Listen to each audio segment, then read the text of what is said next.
How's it going, fam? Welcome back to Erica's EDC, and today we are going over some of my favorite knives and knife companies. This is going to be a really fun video. I apologize for the lighting. We are filming on my work table right now, and I'm working with like a little O-light, O-ring thing, so not the best lighting, but this is going to be mostly a conversational and informational piece, so I guess the lighting doesn't matter too much. But today we're going to look at basically my go-to companies for knives. I don't really have any knives outside of these companies in terms of folders. These are the companies that I trust, that I have had years of experience with. And we have, you know, some different levels of production here, right? Because in essence, in my opinion, and this entire video is my opinion and my experiences, by the way, so, you know, take it with a grain of salt. Spyderco and Benchmade I put together as, like, our top tier production, just across the board, kind of mass production, but well-made knife. And then I put Emerson and TRM together. They are producing very different types of knives geared toward very different audiences. However, because all of the parts are made in the USA, machined in the USA, that's why I put them together, right? Because if we look at Spyderco and Benchmade, the Golden Colorado knives are made in the USA, and the Benchmade are all made in the USA, but I do believe the parts are imported. So like the little tiny things like the screws, right? Those tend to be imported from a very specific place, and then it is assembled in the USA, and the blades are done in the USA, stuff like that, right? However, with Emerson and TRM, not only are these knives produced and assembled in the USA, but so are the parts. So right down to the very screws, the clips, everything is actually made here. So that differentiates these two companies a little bit from, just hit the light, from these two, right? So these two are together. And like I said, they're very different. You know, Emerson is geared toward tactical, hard use, multi-tool knives, whereas TRM is slicey, geometry cuts,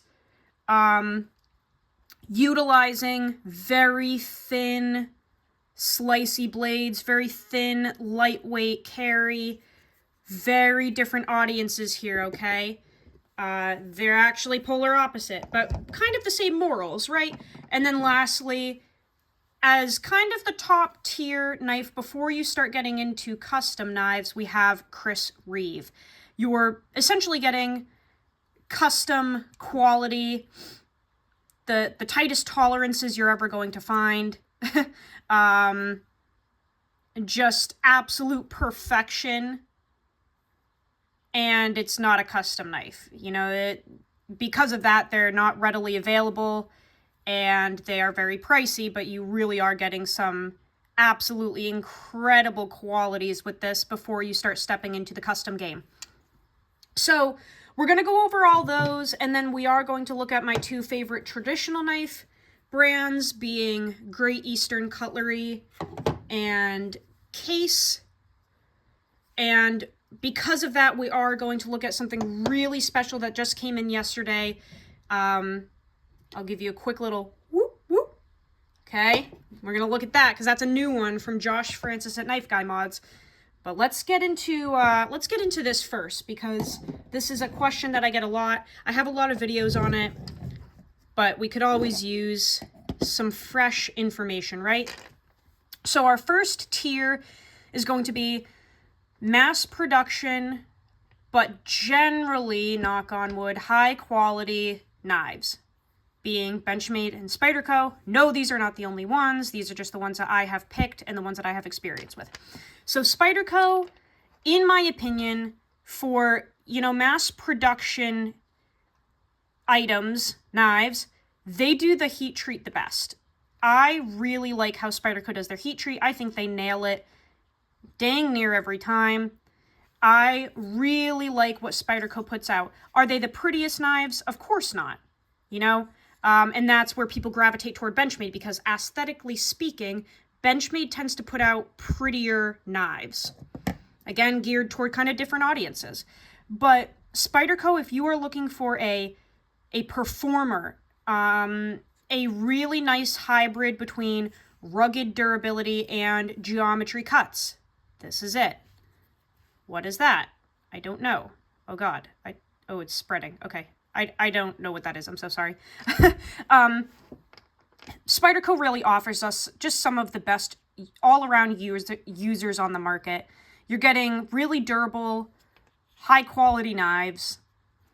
They tend to do a lot of flat grinds, so they're typically pretty slicey, but they're also really durable and robust.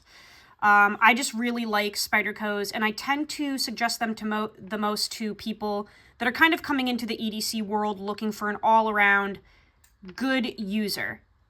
I really think Spyderco does that very, very well. They have a lot of great options, and Spyderco is just, you know, one of the best in my opinion. And like I said, in terms of mass production knives, they do the best heat treat from my experience.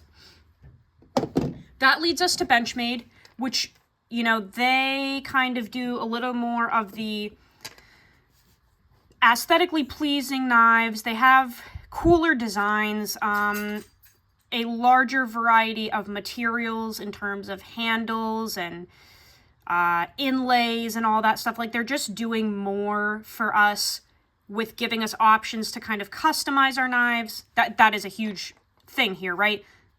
Benchmade has the custom shop. Spyderco doesn't. So, you know, if you don't see anything you like, you can hop on the Benchmade custom builder. You can build a 940, a 945, a bug out, a mini grip, crooked river, doesn't matter. You can build a lot of the options to your specs, and they continuously expand the options of what's available. I am not a fan of Benchmade's pricing. It is really steep a lot of the times. But they just have some models that I can't stray from, the 940 being one of them. I have always been obsessed with the 940. I've gone through a lot with the 940 as a model, and I just can't get away from it.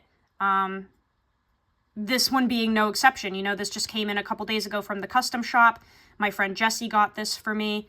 He built it for me, and, you know, this is just EDC perfection in my opinion. It's lightweight, it's made from G10, it's on the standoffs, so you can clean it out easily. I took it apart and lubed it and cleaned it, so now it's really, like, the action is just incredible. Come on, I'm trying to get that centering on camera there. Centering is perfect, hopefully you can see that. Really dingy and dirty already because I've been just, like, using it like crazy, but aside from Benchmade's pricing, I really do like a couple of their models, and I've just been using them for so long that I have almost like an emotional attachment to Benchmade. I've been using them since I was like 14, 15, something like that. So they do a lot of things that really irritate me, but I still suggest them if you're looking for something very specific. Let's go into the next tier, which is, you know, production knives, but with higher quality parts, a little more attention to detail with sourcing. In exchange for that, you know, they're not always readily available. Neither of these models are readily available. They do like drops, so that the Emerson Mini A100 is one that people are looking for all the time, and they're never available until they drop them and you get the email about it. Same with the TRM Neutron 2. They're such good knives. They're so highly sought after. You can't get them when you want them. So you got to get on that email list. But I've been using Emerson's for years now. I have a lot of experience with them. I have a great relationship with them as a company, and I have tested and really put their knives to the test, and they have not failed me. Now, that is not to say that they haven't failed other people. I know tons of people where the lock has traveled too far over, or, you know, whatever. That happens. I'm aware of that. I'm just talking about my experiences. I really like Emerson. This exact knife, I do have a video on my channel under the Use Your Shit playlist, I was working on the campers and I used this as a literal chisel and hammered on the back of it, like chipping wood away on a project. And it just didn't budge. I mean, look, there's just nothing wrong.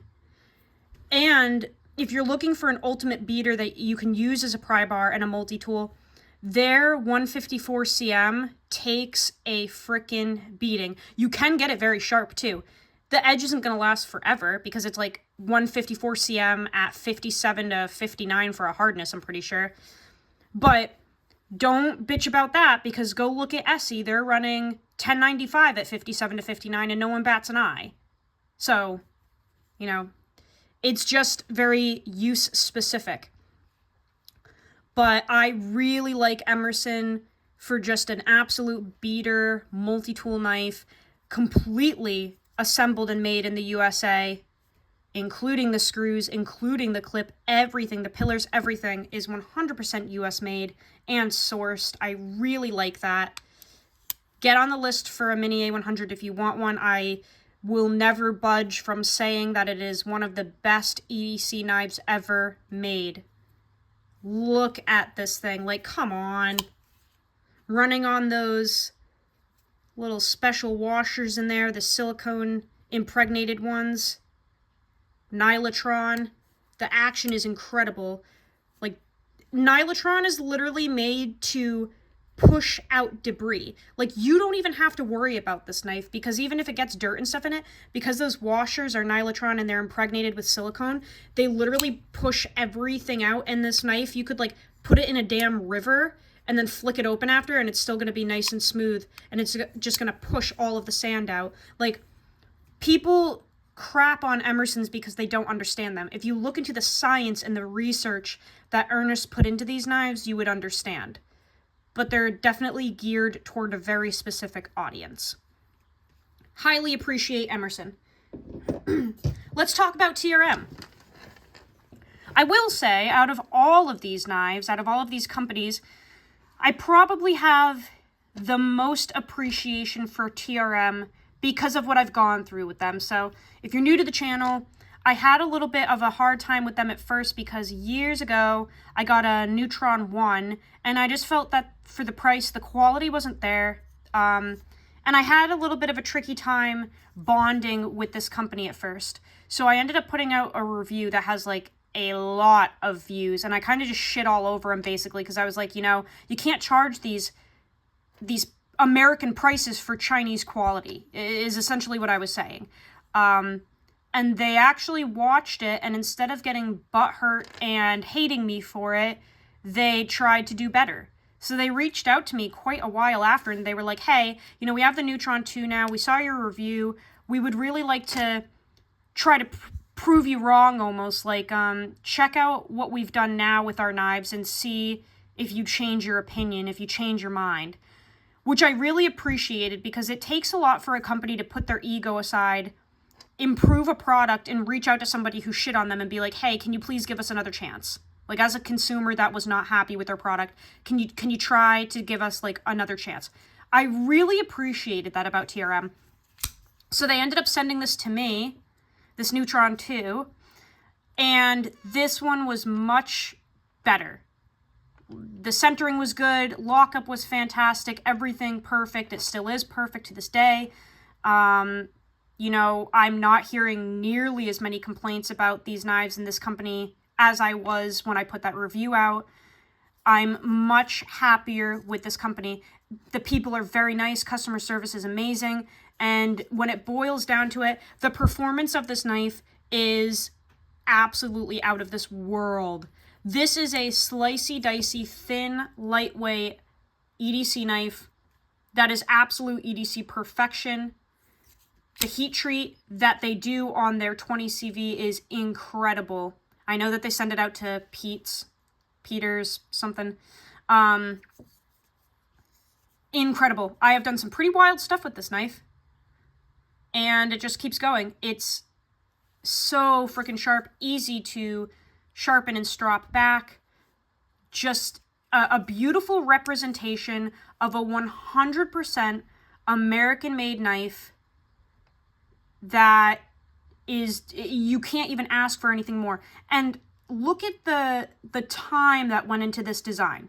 You do not have to take the knife apart to swap these scales out. You just take the little body screws out, pop your scale off, put whatever you want on, good to go. I love that.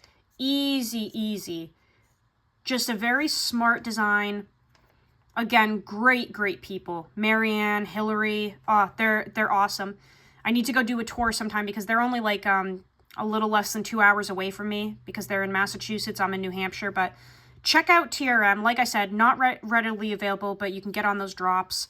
I am just highly impressed with what they're doing over at TRM, and this is one of the best EDC knives I've ever used. If you are looking for just ultimate slicey, dicey, high performance geometry cuts, this is it, guys. This is it.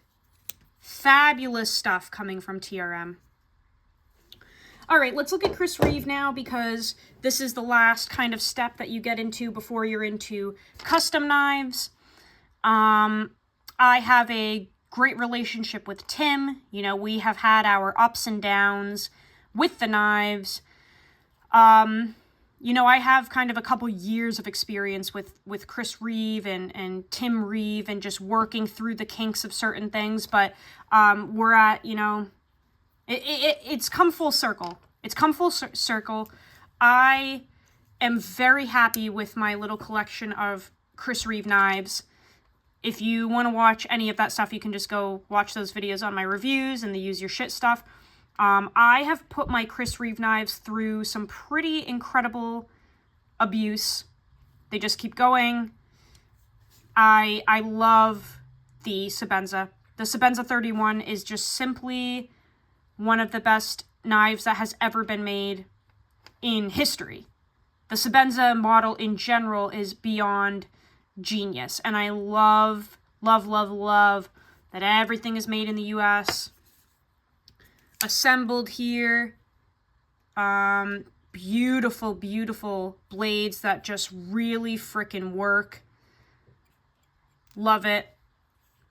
This one is a small Sebenza 31 in S45 VN blade steel, double lug. Got that really cool KnifeGuy Machine Company clip on there with his B01 bead. He is actually dropping these, I think this week. I think like 75 of these bad boys he's dropping. These are extremely well-made clips that really enhance the experience of the knife. Like, oh man, this is just gorgeous. Beautifully milled. But anyway, Chris Reeve, yeah, gotta love him.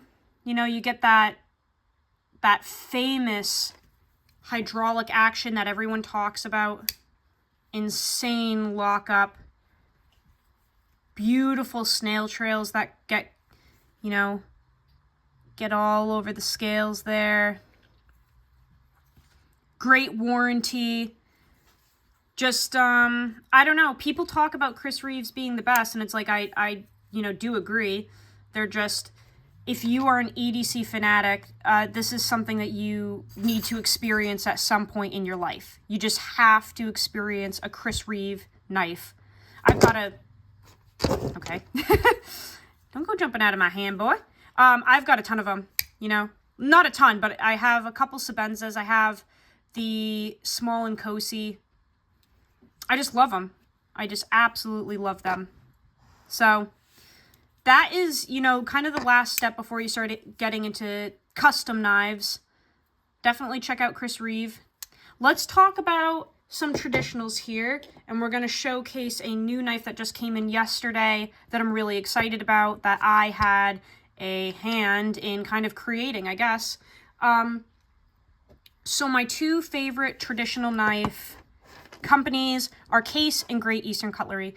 I know that we have Schrade and Bear & Sons and Smith & Sons, whatever.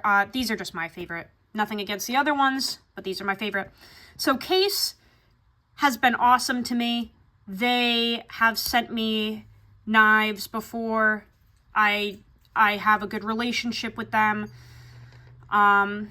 Even when I talk about how they need to tighten up their fit and finish and their quality, they don't like disown me. They don't ask me to shut up. They just take it, and I like that, you know.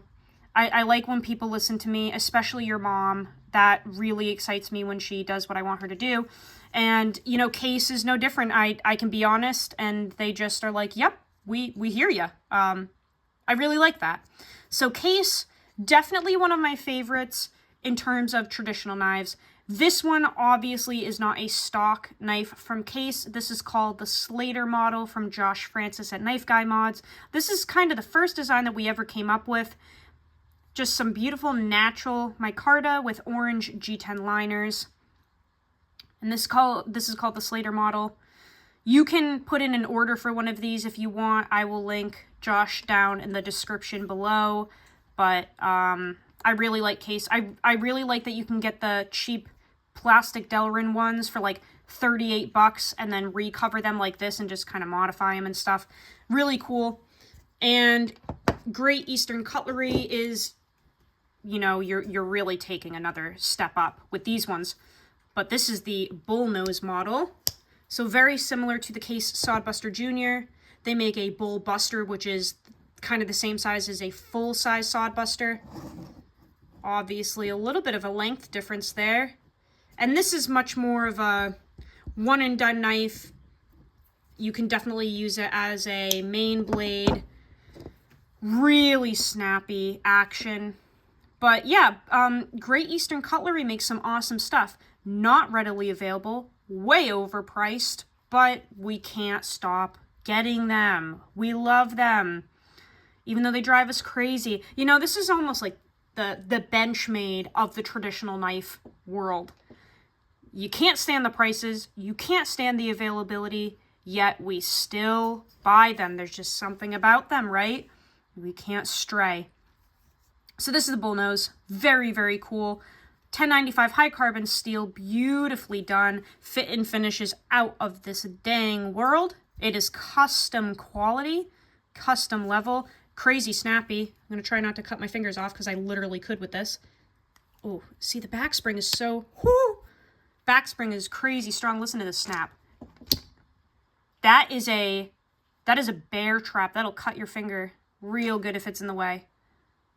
Absolutely gorgeous piece here. I really love Great Eastern Cutlery, as crazy as they drive me. Let's go over, before we wrap this up, let's go over these KnifeGuy Mods knives, okay? This is very exciting. So, the first one we ever saw was the Slater, okay? And then we created the Blue Jane, which is blue denim micarta. You can get whatever liners you want. I did the white and the brass to make a pair of blue jeans. And yeah, we do have some gapping on this one just because that happens when the parts are wonky from Case. But this one is really robust, man. Like the action on this one is crazy snappy. So this is the Blue Jane, okay? And then we made Wednesday, and she is a really cool little one. We thought that this handle material, this cover material, I should say, would not be available again, but Greg has made it yet again. So you can actually get a Wednesday if you want to. Wednesday has black and orange G10 liners, kind of a spooky theme. She thick. If we measure, she's approximately as thick as your mom. Very, very nice. Wednesday is really close to my heart. She's just one of my favorites. Then, as a joke that actually came to life, we created the reverse Slater because y'all know I love orange. And that's one that I'm testing right now, housed in this beautiful Michael Richter slip. Fill up his books after the holidays are over. He does the world's best leather work, all of the leather work for the channel, and we want him just pumping out more slips. We want him doing this all the time. So check out Richter Knives on YouTube and Instagram. Michael Richter is a fantastic guy. I'll link him down in the description below. Reverse Slater is the opposite of the Slater, which I'm sure you kind of put two and two together there if you have a brain. So the Slater, micarta, orange G10, reverse Slater, orange G10, micarta. Complete opposites, right? But that's what's cool about it. So we came up with the reverse Slater, which is very, very cool. This is just running on the straight micarta. There's no buffer in between the blade and the micarta, but it's actually working very well. This is a knife that I'm testing this month for the whole month. Super snappy. This one is extremely thin, and I love that. Really, really nice. Love the reverse Slater. I love having both of these. I love having that duo. And, you know, spoiler alert, there's going to be a collection of these. You're going to be able to collect them because I've created another version of it, which you guys will see soon. That one is going to be called the Ultimate Slater. And that's all I'm going to say about it, okay? The Ultimate Slater. Wink, wink. There's a hint. Let's see if you understand how it's going to be built. The last one, and this is extremely exciting because this is a collaboration between myself, Josh, and Greg. This is called the Kelso. So one of my favorite shows growing up was That 70s Show. I loved Kelso. I loved that it was in the 70s. I've always loved vintage retro stuff. And basically, Josh and I came up with a scale design, a, you know, traditional knife cover design of paper micarta. Actually, I think this is paper G-carta. I don't know. But basically, I wanted to have some retro colors on this. I wanted it to have character. And we threw together a design that we sent over to Greg, which he made of this paper micarta stuff. And it's supposed to look like it's kind of from the 70s. So this is really cool because we have that color scheme of that, you know, old school style, but it gives this knife a lot of character because you have, you know, different colors on each side. These all line up when you have the slab of micarta, but when you cut it, it divides it, which I think is so cool. I love that you have different colors on each side. Like, I've never seen anything like it. So this is called the Kelso. These are going into production now. This one is running on the brass liners from case and sandwiched washers. So each one is a little different here. We'll hop back to this in a second, but let's just talk about the differences real quick. This Slater is running on straight G10, okay? This Blue Jane is running on the straight brass. This Wednesday is where we took a turn and tested sandwiched bronze phosphor washers. They are from the Spyderco Delica specifically. And because the action was so incredible on Wednesday during the month of testing, we decided moving forward with our business, we were going to incorporate washers into all of the designs just as an extra perk and to really improve that action. So Wednesday was the pivotal evolution point of our knives. All of them are coming with washers now, okay? And like I said, they're the washers from the Spyderco Delica. We just ordered them and we started putting them in the knives.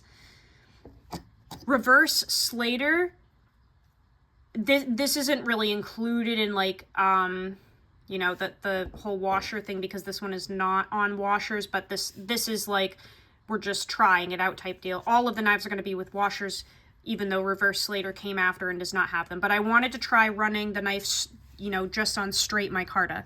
So Reverse Slater has no washers. It's just running on the micarta. We just wanted to see kind of how that works, you know, playing around with things. And it actually is incredible. And then with Kelso, yeah, the brass liners from case and the washers are sandwiched inside. Now, as you can see, because the parts from case tend to be pretty wonky, we have some gapping on Kelso here, just like we have on Blue Jane. Now notice how both of these are running on the brass liners from Case. But if we take away the brass liners and we look at some examples of them running on just straight G10, and this being kind of completely Josh's work, no gaps, okay? See how that works? So when Josh is making the parts, not throwing any shade, but just saying when Josh is making all the parts and not using the liners from Case, you're not really seeing the gapping, okay? No shade, just an observant thing here. An observation, if you will. Okay? So, you know, if the brass liners are really important to you, you can obviously get them, but they may cause gapping just because they tend to be kind of wonky. I honestly love the action of it running on washers just with, like, the G10. Like, I think Wednesday is pretty genius. She is running on the sandwiched washers with G10. I really like that, okay? So if you don't like the gapping, don't get the brass liners. You're probably going to be irritated because, see, these both have gaps. But yeah, so Kelso has the brass liners and the washers. I thought that this looked ultimate vintage, ultimate retro with the brass. I just really liked that. Brass pins, this is just, I think this is the ultimate knife if you are looking for something with character, something that nobody else has. It's just so old school looking, and this one is in carbon steel, so it's going to get the teeners. It just came in last night and I haven't used it yet, so that's why there's no teeners yet, but it's going to go to Teener Town. So there's Kelso. Obviously, if you want one, you can put in an order with Josh Francis of KnifeGuy Mods. But that is, you know, that's the lineup there. Ultimate Slater is almost done. I'll make a video on her when she gets here. Hit up Josh Francis. I'll put his info in the description below. But I'm really excited about Kelso entering the lineup because I just think this is so dang neat. That's all I have for you guys today. I hope that you enjoyed that video. I hope that maybe you learned something or that you get some ideas on a knife that maybe you want next. But I will see you guys on the next video. Go use your shit. Learn how to sharpen your knives. And I will see you so soon. I love you all so much. Take care.